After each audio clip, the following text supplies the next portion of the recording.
মা মা বলে দাও না, সত্যিটা বলে দাও। দেখো কত চিন্তা করছে, বিগবির মনের ভেতরে অনেক প্রশ্ন জেগে উঠছে, তুই বলতে পারছে না। ও এই বাড়ির রামপুত্র, সেই জন্য সব সহ্য করছে। মা বলে দাও, তুমি সব বলে দাও, তাই না বিগবি? কেমন বলো, কেমন? ইয়া বলো। আরে বাবা, এটা কি শুনছি? অংশুমান এই বাড়ির ছেলে নয়? এরা এতদিন এটাকে লুকিয়ে রেখেছিল, এতদিন কেউ জানতে পারেনি। বড় বড় ঘরে এগুলো হয়েই থাকে। চুপ করুন সবাই।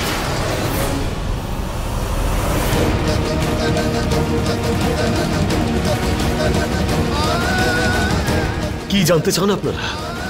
আর কেনই বা জানতে চান? এটা আমাদের পরিবারের বিষয়। আমাদের পরিবারের বিষয় নিয়ে মাথা ঘামানোর কোনো প্রয়োজন নেই। প্লিজ যান এখান থেকে। আর হ্যাঁ, যাওয়ার আগে একটা কথা মন দিয়ে শুনে যান। এই বাড়ির, এই পরিবারের শুধু একটাই সত্যি, আর তা হলো এটা যে এই বাড়ি আর এই পরিবার আমার, অংশুমান মিথিলেশ ঝায়ের। আরে রাগ করছেন কেন অংশুমান বাবু? সত্যিটা সামনে এলো বলেই প্রশ্নটা করছি।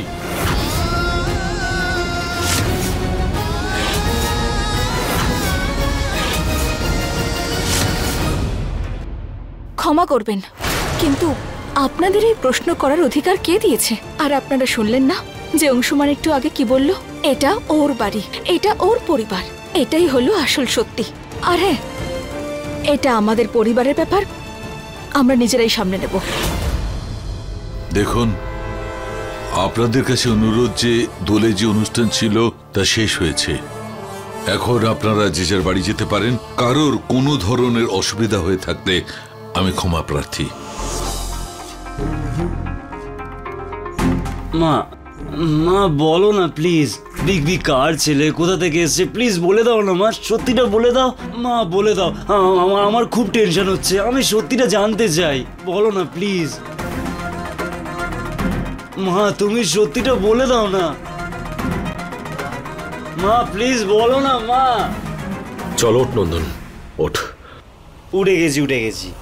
আমিও এই সত্যিটা জানতে চাই নন্দন, কিন্তু এইভাবে সিন ক্রিয়েট করে নয়। চল। জানো বিগবি, আমার না কখনো কখনো এরকম ফিলিং হয় যে আমি বাড়ির কোনো ছেলেই না।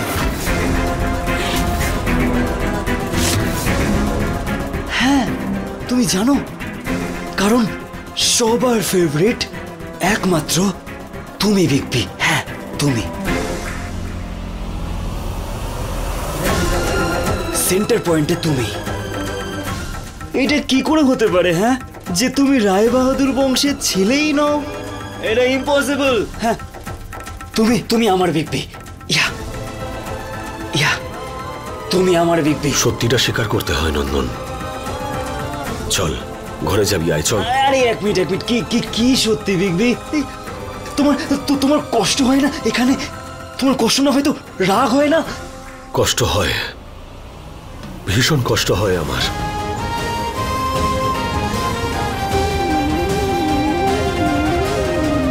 কিন্তু এটা আমার আর আমার মায়ের ব্যাপার, আর আমি ভালো মতন জানি যে কষ্টটা আমার হচ্ছে, মায়েরও সেই একই কষ্ট হচ্ছে। না অংশুমান,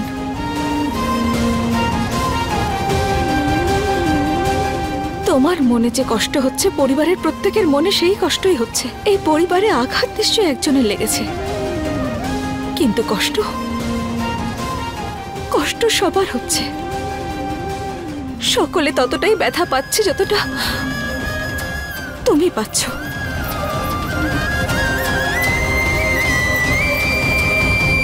প্রথমবার দেখলাম যে টার্গেট করলাম একজনকে, কিন্তু লাগলো অন্যজনের। যাই হোক, আমার কাজটা তো হয়ে গেল। ছোট, দেখছিস তুই, এখন বাইরের লোকজনও প্রশ্ন করতে শুরু করে দিয়েছে। দিদি, আমি সমাজের প্রশ্নের চিন্তা করি না। আরে কেন যায় আসে না? আচ্ছা ঠিক আছে, ছাড়, লোকের কথায় যায় আসে না, কিন্তু ছোট খোকার মনে যে প্রশ্ন উঠেছে তার উত্তর তো দেবে তুই। একবার ওর মনের অবস্থাটা দেখ, আর যে কষ্ট বড় খোকা পাচ্ছে তার একটু খেয়াল কর। ছোট, অর্ধ সত্য সম্পূর্ণ সত্যের চেয়েও ভয়ঙ্কর হয়। আর যে সত্যিটা আমরা লুকোচ্ছি সবার কাছে, এই পুরো পরিবারের কাছে, সেটা সবাইকে কষ্ট দিচ্ছে। তার খেয়াল আছে তোর? কষ্ট তো আমাদের সবার হচ্ছে। সারা পরিবার আজ এই পরিস্থিতির মধ্যে আছে। আপনি সেদিন রাগের বশে ওই কথাটা না বললেই পারতেন। কে নিজের আপন ছেলেকে বাড়ি থেকে বের করার জন্য ছটফট করে, তাও তার জন্য যে এই পরিবারের অংশই নয়। দেখ, আমাকে দোষ দিবি না। হ্যাঁ, ছোট খোকার অবস্থা দেখে আমি ভয় পেয়ে গিয়েছিলাম। যদি তুই ছোট খোকাকে বাড়ি থেকে বার করে না দিতিস তাহলে এই ঘটনাটাই ঘটতো না। আর আমি কখনোই কথা বলতাম না, তাহলে কেউ জানতে পারতো না। একদম ঠিক বলছো বড় মা। তুমি তুমি তো জানবে নিশ্চয়ই সত্যিটা কি। তুমি বলে দাও না বড় মা, প্লিজ বড় মা বলে দাও না। দেখো বিগ বি কতটা চিন্তা করছে। ছোট খোকা, আপনি বলেই দিন না ছোট বেয়ান। সত্যিটা যখন সামনে এসেই পড়েছে তখন আমরাও সবাই জেনে নিই যে অংশুমান বাবু শরীরে কার রক্ত বইছে, কোন পরিবারের সঙ্গে ওর সম্পর্ক আছে। বলে দিলে না মনটা একটু হালকা হবে। চুপ করুন বেয়ান। আপনি শোনেননি আমার বড় ছেলে আপনাকে কি বলল?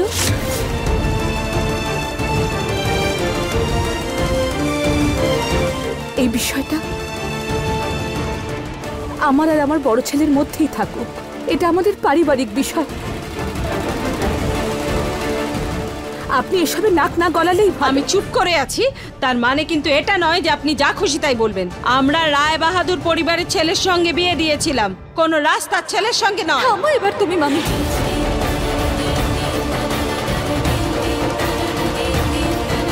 অংশুমানকে মন থেকে সবার আগে আমি স্বীকার করেছি। আমার গলায় যে মঙ্গলসূত্র আছে সেটা অংশুমানের নামের। আমি শুধু এইটুকু জানি যে অংশুমান এই পরিবারের বড় ছেলে। আর তুমি এরকম জঘন্য কথা বলো কি করে? বাজে কথা? আমি বাজে কথা বলছি? এরাই তো আসলে মিথ্যে কথা বলে বিয়ে দিয়েছে তোদের। তোর এই শাশুড়ি। এখন তুই এই মা পেয়ে গেছিস বলে অমনি মামি বাজে কথা বলছে? সব দোষ তুই আমারই দেখিস বল। আমার মাকে মিথ্যুবাদী কেন বলেছো? কেন বলেছো? দাদু আমার মাকে মিথ্যুবাদী বলেছে। মাকে মিথ্যাবাদী বলেছে। বাবা মাকে বললো মা মিথ্যাবাদী। নন্দন, নন্দন, নন্দন, তুমি দেখলে মা, একটা সত্যের জন্য গোটা পরিবার চিন্তিত। আর এটা ততদিন এইভাবেই চলবে যতদিন না সত্যিটা সবার সামনে আসছে। ওঠ, ওঠ, ওঠ নন্দন, ওঠ, ওঠ নন্দন, ওঠ।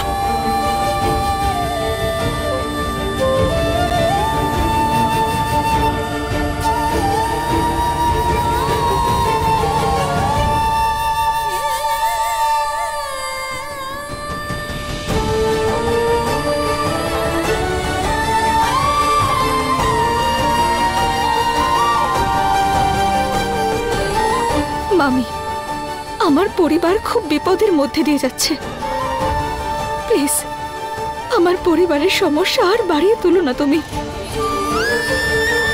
তোমার সামনে হাত জোর করে অনুরোধ করছি আমি, প্লিজ।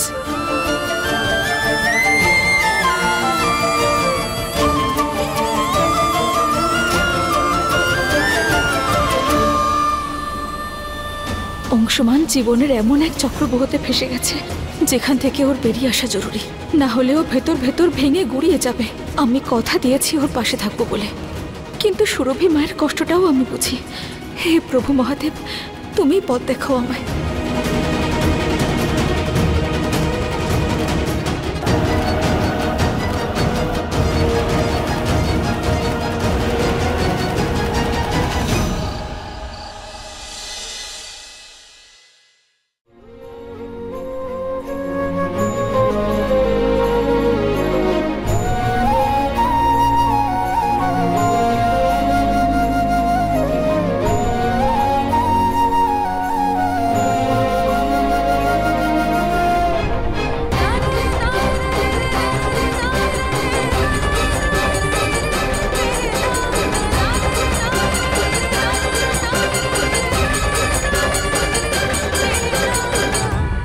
আজ তো নন্দনও তার ভাবনাগুলোকে আটকে রাখতে পারলো না মা। কাল অংশুমানও খুব দুশ্চিন্তায় ছিল, বাড়ি ছেড়ে চলে যাচ্ছিল। আমি ওকে অনেক কষ্টে আটকেছি, কিন্তু আমি এটাই জানি না যে আমি ওকে কতদিন আটকে রাখতে পারবো। সত্যের সামনে আসাটা খুব জরুরি সুরভিমা। প্লিজ বলুন অংশুমানের সত্যিটা কি? কে অংশুমান?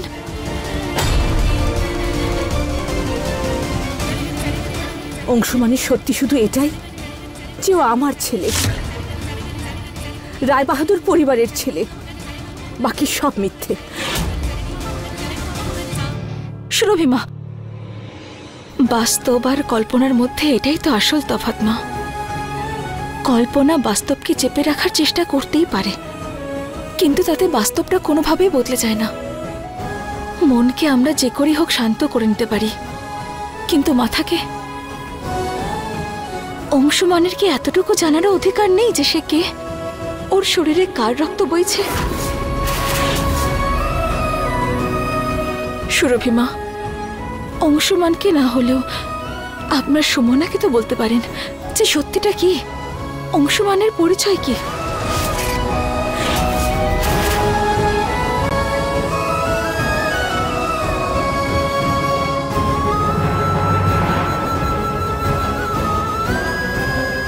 আমি বুঝতে পারছি সুরভিমা, অংশুমানের পরিচয়ের মধ্যে এমন কিছু আছে যেটা কারোর সামনে আসুক সেটা আপনি চান না।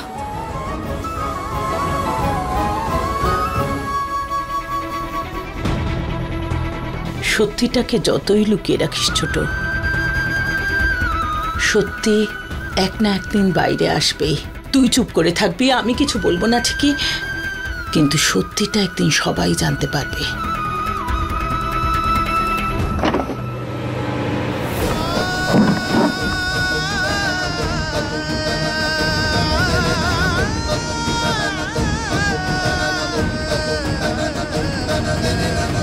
বাড়ি থেকে বের করার জন্য ছটফট করে, তাও তার জন্য যে এই পরিবারের অংশই নয়। বাবা, তুমি তো অন্তত বলো যে আমি তোমারই ছেলে। তো কি হলো, উত্তর দাও না। বাবা চুপ করে আছো কেন?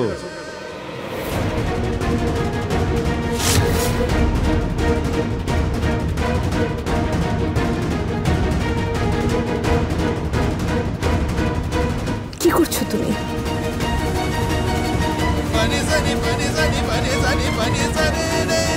এটা আবার বার করেছো কেন? অ্যালবামটা দেখছিলাম।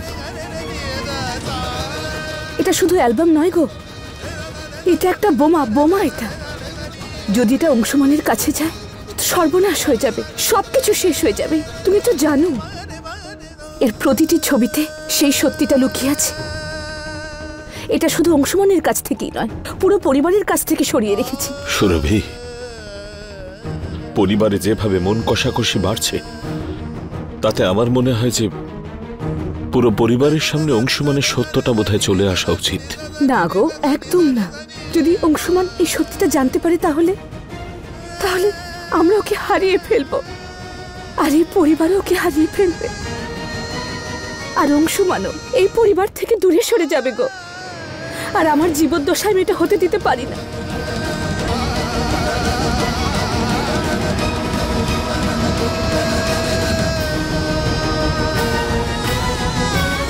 সুরভি, ওই অ্যালবামটা নিয়ে তুমি কোথায় চললে? বাবা রে বাবা, আজ তো আমার ভবলীলা সাঙ্গই করে দিত এই নন্দন। সুরভি, সুরভি কোথায় যাচ্ছ তুমি? সুরভি, আমার কথাটা একবার শোনো। এই সময় এরা আবার কোথায় যাচ্ছে? সুরভি, এই অ্যালবামে অংশুমানের ছোটবেলাটা পুরো ধরে রাখা আছে। অংশুমানের ছোটবেলার স্মৃতিগুলো গুছিয়ে রাখতে গিয়ে আমরা ওকেই না হারিয়ে ফেলি। এই অ্যালবামটাকে নিয়ে কোথায় চললে তুমি?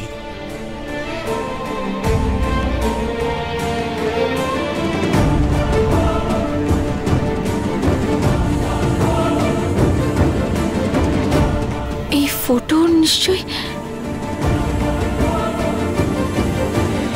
সুরভি,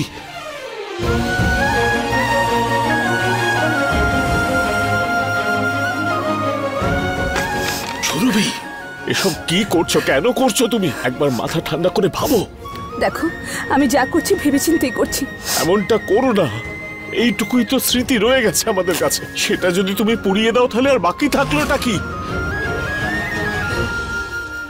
বাকি থাকবে গো, বাকি থাকবে আমাদের সম্পর্ক, অংশুমানের সাথে আমাদের সম্পর্ক, এই পরিবারের সঙ্গেও সম্পর্ক। আর এই সম্পর্ককে বাঁচানোর জন্য যদি আমাকে 1000টা ফটো, 1000টা অ্যালবাম জ্বালাতে হয়, আমি জ্বালিয়ে দেব। সুরভি, ঠিক হলো না। সেই সত্যিটা প্রকাশ্যে আসতে দেব না, যেটা আমি বিগত 27 বছর ধরে লুকিয়ে রেখেছি। সেই সত্যিটা আমাদের বিগত 27 বছরের তপস্যাকে একেবারে ছারখার করে দেবে গো। আমি সেটা হতে দিতে পারি না, পারি না।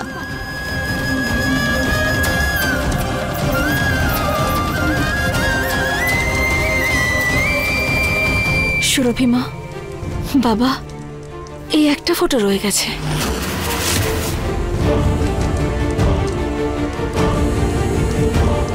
এখন যখন সব জ্বলে পুড়ে ছাই হয়ে গেছে, তাহলে এই ফটো রেখে কি হবে? বাবা, আমি শুধু এটুকু জানতে চাই যে এটা আমাদের মুজফফরের প্রাসাদ, তাই না?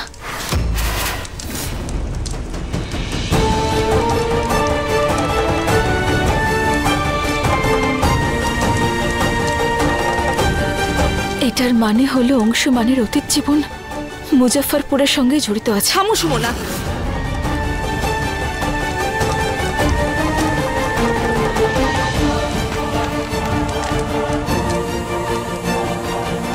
এটা তুমি কি করলে? শেষ চিহ্নটুকু পর্যন্ত জ্বালিয়ে দিলে। অংশুমানের বিগত জীবনের দিকে তাকানো বন্ধ করো, বুঝেছো?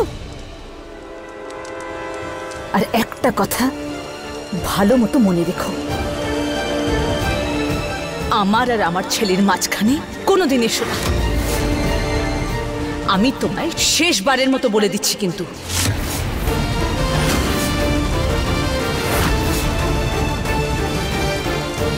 চলে এসো এখান থেকে।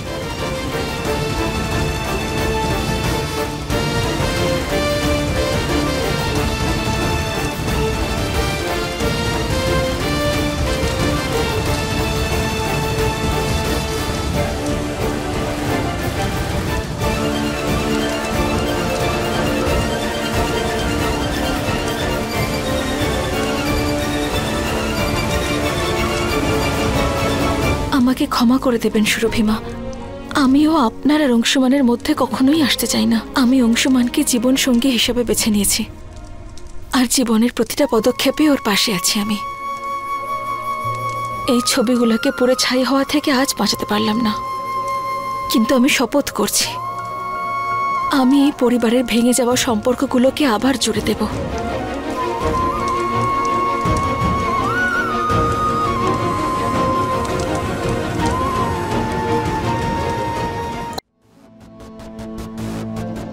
এ কি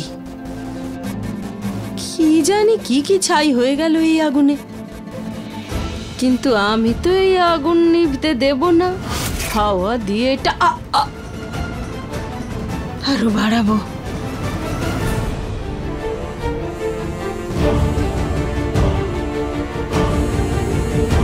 সুরভিমা কখনো আমার সঙ্গে এভাবে কথা বলেননি। নিশ্চয়ই এটা এমন কোনো রহস্য যেটা সবার সামনে আসলে পরিবারের খুব বিপদ হয়ে যাবে।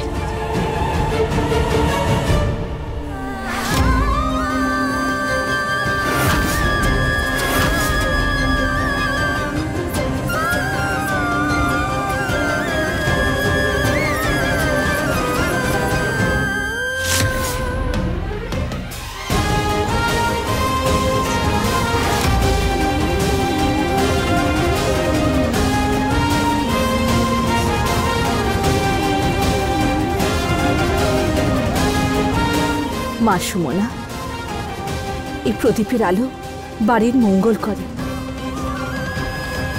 তাই আমাদের দায়িত্ব হলো এই প্রদীপ যেন কখনো না নেবে।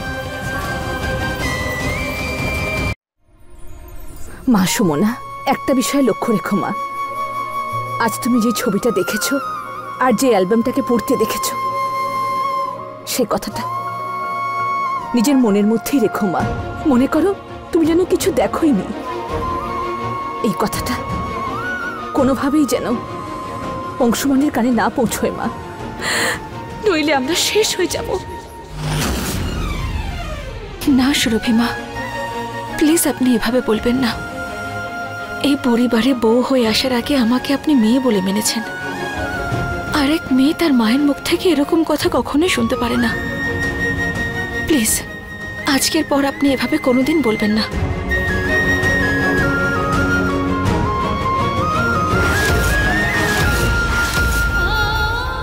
কথা দাও আমায়, অংশুমান যে 27 বছর আগে সত্যিটা জানতে চায়, সেটা যেন অজানাই থাকে মা। সেই সত্যিটা যেন অজানাই থাকে মা। আর সুমনা, তুমিও এসব নিয়ে আর মাথা ঘামিও না।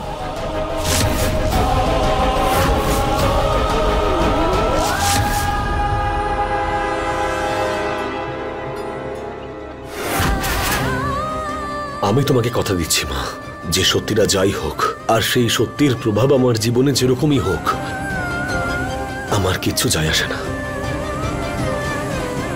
আমি শুধু একটাই সত্যি জানি, আর সেটা হলো যে তুমি আমার মা। তোমাকে হারিয়ে এই সত্যিটা বদলাতে চাই না আমি।